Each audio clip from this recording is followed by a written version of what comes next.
Hello എല്ലാവർക്കും മനോസ് fish ക്ലബിൻ്റെ Dubai സീരീസിൻ്റെ മറ്റൊരു എപ്പിസോഡിലേക്ക് സ്വാഗതം. നമ്മുടെ ദുബായ് സീരീസിലെ ഇതുവരെയുള്ള എല്ലാ വീഡിയോസിൻ്റെയും ലിങ്ക് നമ്മുടെ ഡിസ്ക്രിപ്ഷനിലുണ്ട്. അപ്പോൾ അതിലേതെങ്കിലും കാണാൻ താല്പര്യമുണ്ടെങ്കിൽ ഡിസ്ക്രിപ്ഷനിൽ കയറി കണ്ടു നോക്കൂ. നമ്മുടെ ആദ്യം മുതലുള്ള വീഡിയോസ് കാണുന്നവർക്ക് ഫെമിലിയർ ആയിരിക്കും നമ്മുടെ ഈ ഹെലികോപ്റ്റർ കുട്ടൻ. അപ്പൂൻ്റെ കാറിലുള്ള ഈ സോളാർ ഹെലികോപ്റ്റർ കുട്ടനെ എനിക്ക് ഭയങ്കരമായിട്ട് ഇഷ്ടമായിട്ടോ. അതുകൊണ്ടാണ് ഞാനതിൻ്റെ വീഡിയോ എടുത്തത്. രാവിലെ മൊത്തം കറങ്ങിക്കൊണ്ടിരിക്കുന്ന ഇവൻ സൂര്യൻ അസ്തമിക്കുന്നതോടെ സൈലൻ്റ് ആവും. തൊട്ടടുത്തിരിക്കുന്ന ഈ ഉണ്ണിക്കണ്ണൻ്റെ കാര്യം പിന്നെ പറയണ്ടല്ലോ. അവൻ അങ്ങനെ ഒരു കള്ള നോട്ടം നോക്കിയിരിക്കുന്നുണ്ടായിരുന്നു. നമ്മുടെ ബാക്കി വിശേഷങ്ങളൊക്കെ നമുക്ക് വഴിയെ പറയാം. എന്തായാലും ഇന്ന് നമ്മൾ പോകുന്നത് ദുബായിലേക്ക് വരുന്ന എല്ലാ ടൂറിസ്റ്റുകളുടെയും പ്രധാന അട്രാക്ഷൻസിലൊന്നായിട്ടുള്ള ദുബായ് ഫ്രെയിം കാണാനാണ്. നമ്മൾ ഏകദേശം സൺസെറ്റ് ടൈം ആകുമ്പോഴേക്കും എത്തണമെന്നാണ് വിചാരിച്ചത്. പക്ഷെ കുറച്ച് ലേറ്റായിപ്പോയി. ദുബായിയുടെ രാത്രിയിലെ സൗന്ദര്യം ആസ്വദിച്ച് നമ്മൾ ദുബായ് ഫ്രെയിമിലേക്കുള്ള യാത്ര തുടർന്നു.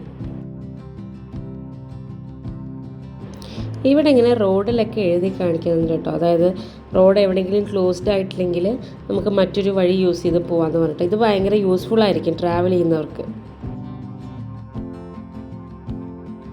അങ്ങനെ ഇവിടുന്ന് നോക്കുമ്പോൾ നമുക്ക് ദൂരെയായിട്ട് നമ്മുടെ ദുബായ് ഫ്രെയിം കാണാം.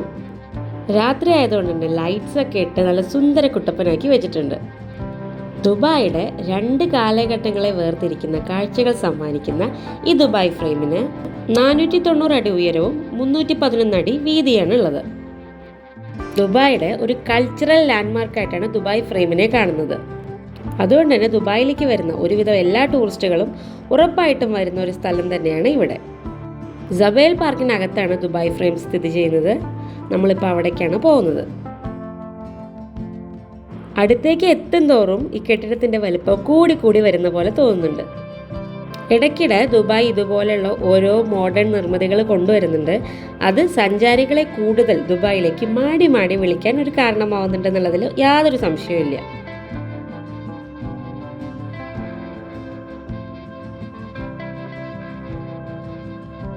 ലോകത്തിലെ തന്നെ ഏറ്റവും വലിയ ഫ്രെയിമാണ് ദുബായ് ഫ്രെയിം. പുറമേ നിന്ന് നമ്മൾ കുറച്ചു നേരം നോക്കി കണ്ടതിന് ശേഷം ഉള്ളിലേക്കുള്ള യാത്ര തിരിച്ചു. ഇതിലൂടെയുള്ള ഈ നടത്തത്തിന് തന്നെ പ്രത്യേകമായിട്ടുള്ളൊരു സൗന്ദര്യം ഉണ്ടായിരുന്നു.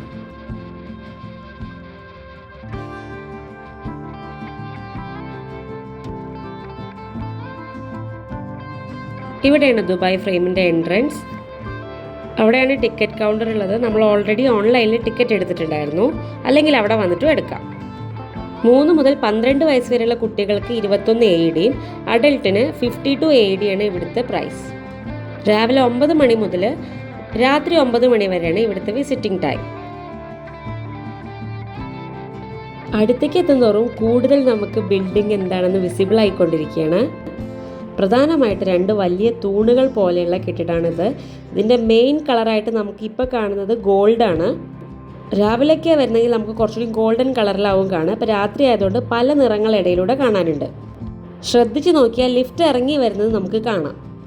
ഫ്രെയിമിൻ്റെ ഒരു വശത്തിലുള്ള ലിഫ്റ്റിലൂടെ കയറി മുകളിലേക്ക് പോയി മറുവശത്തിലുള്ള ലിഫ്റ്റിലൂടെയാണ് താഴേക്ക് ഇറങ്ങി വരുന്നത്. ഇനി നമ്മൾ ഫ്രെയിമിൻ്റെ ഉള്ളിലെ കാഴ്ചകൾ കാണാൻ പോവാണ്. ഇവിടെ ഈ പരിസരമെല്ലാം നിറയെ ചെടികളും മരങ്ങളും വെച്ച് നിറച്ചിട്ടുണ്ട്. ഇവിടെ വീണ്ടും എന്തൊക്കെയോ പുതുതായിട്ട് വരാൻ പോകുന്നുണ്ട്. അണ്ടർ കൺസ്ട്രക്ഷനാണ്. അങ്ങനെ നമ്മൾ ഫ്രെയിമിൻ്റെ ഉള്ളിലേക്ക് കിടക്കുകയാണ്.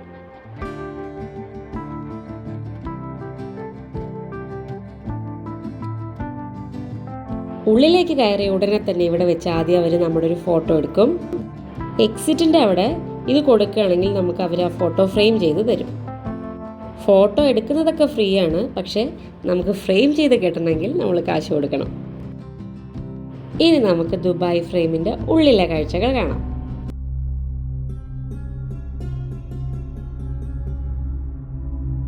ഇവിടെ നമ്മൾ ആദ്യം കാണാൻ പോകുന്നത് പഴയകാല ദുബായിയുടെ കാഴ്ചകളാണ്. ആദ്യം തന്നെ ഒരു സിനിമ പോലെ ഇവിടെ ഇങ്ങനെ സ്ക്രീനിൽ പ്രദർശിപ്പിക്കുന്നുണ്ട്.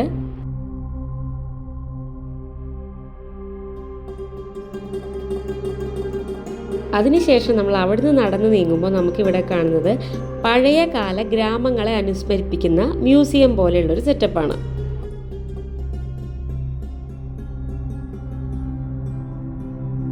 പണ്ട് കാലത്തുള്ള മണ്ണ് കൊണ്ട് പണി കഴിപ്പിച്ച കെട്ടിടങ്ങളും അവരുടെ പാത്രങ്ങളും അവരുപയോഗിച്ച സാധനങ്ങളും അന്ന് ഉപയോഗിച്ചിരുന്ന റാന്തൽ വിളക്കും എല്ലാം അടങ്ങുന്ന അവിസ്മരണീയമായിട്ടുള്ളൊരു ദൃശ്യാനുഭവം തന്നെയായിരുന്നു.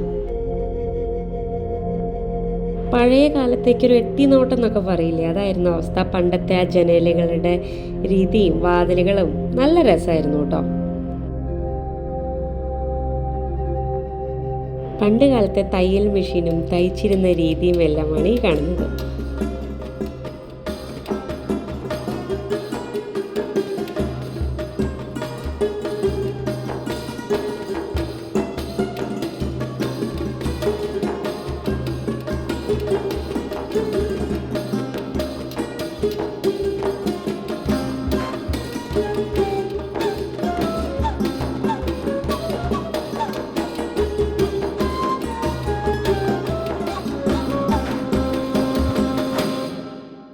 അങ്ങനെ പഴയകാല ദുബായിലൂടെ സഞ്ചരിച്ചതിന് ശേഷം നമ്മൾ ലിഫ്റ്റിലേക്ക് പോവുകയാണ്, മുകളിലേക്ക് കയറാൻ.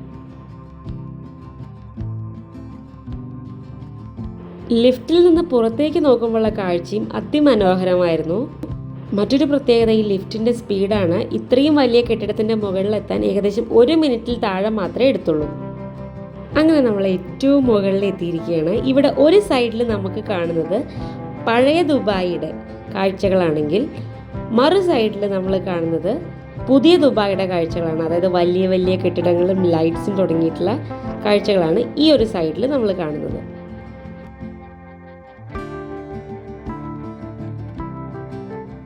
ഇവിടുത്തെ മറ്റൊരു പ്രധാന അട്രാക്ഷനാണ് ഈ ഗ്ലാസ് ബ്രിഡ്ജിലൂടെയുള്ള നടത്തം.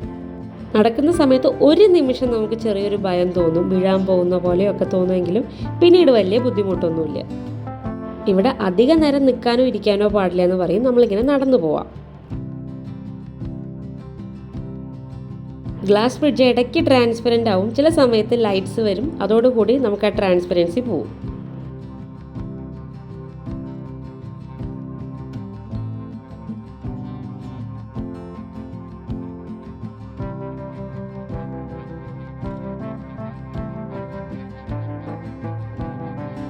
എല്ലാവിധ മോഡേൺ ടെക്നോളജി ഇവിടെ കൊണ്ടുവന്നിട്ടുണ്ട്. ഇവിടെ കൈ വെച്ചിട്ട് നമ്മൾ എഴുതുന്നത് നമുക്ക് അപ്പുറത്ത് സ്ക്രീനിൽ കാണാം.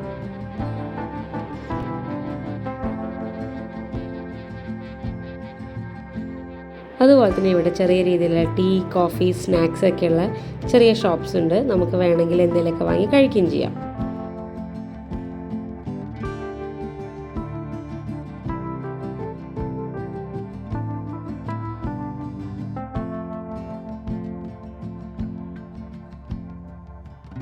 അങ്ങനെ അവിടെ അത്യാവശ്യം സമയമൊക്കെ സ്പെൻഡ് ചെയ്തതിന് ശേഷം നമ്മൾ വീണ്ടും ലിഫ്റ്റിൽ കയറുകയാണ്. ഇനി നമ്മൾ താഴേക്ക് ഇറങ്ങണം.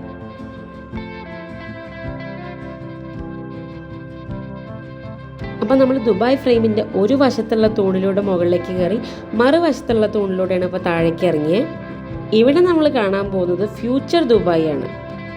ഒരു പേടകത്തിലിരുന്ന് റോബോട്ടിക് യുഗത്തിലേക്ക് സഞ്ചരിക്കുന്ന ഒരു ഫീലായിരുന്നു ഇവിടെ.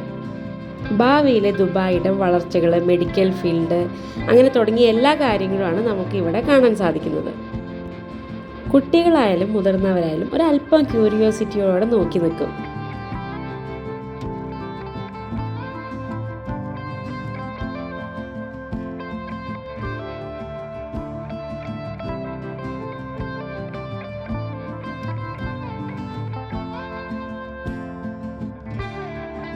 അങ്ങനെ ഏകദേശം ദുബായ് ഫ്രെയിമിലെ എല്ലാ കാഴ്ചകളും കണ്ടതിന് ശേഷം നമ്മൾ താഴേക്ക് വരികയാണ്. ഇതൊക്കെ ടച്ചാണ് കേട്ടോ.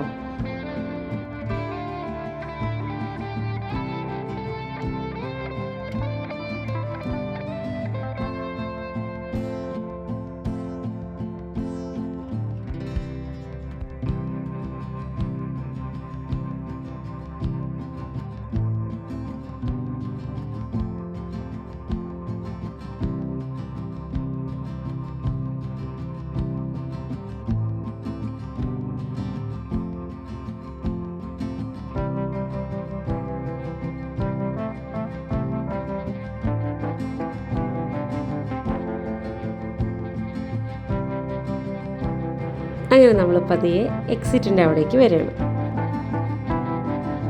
എൻട്രൻസിൻ്റെ അവിടെ എടുത്ത ഫോട്ടോസൊക്കെ ഇവിടെയാണ് വെച്ചിരിക്കുന്നത്. നമുക്ക് വേണമെങ്കിൽ ഇവിടെ നിന്ന് വാങ്ങാം. പിന്നെ അത്യാവശ്യം ഷോപ്പിങ്ങിനുള്ള സംഭവങ്ങളും ഇവിടെയുണ്ട്. നമുക്ക് വേണമെങ്കിൽ ഇത് ഷോപ്പ് ചെയ്യുകയും ചെയ്യാം.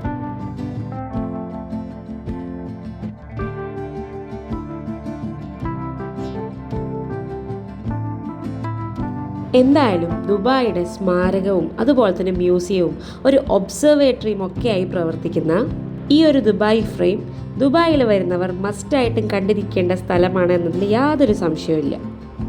അപ്പോൾ നിങ്ങൾക്ക് വീഡിയോ ഇഷ്ടപ്പെട്ടിട്ടുണ്ടെങ്കിൽ ലൈക്ക് ചെയ്യാനും ഷെയർ ചെയ്യാനും കമൻറ്റ് ചെയ്യാനും മറക്കരുത്.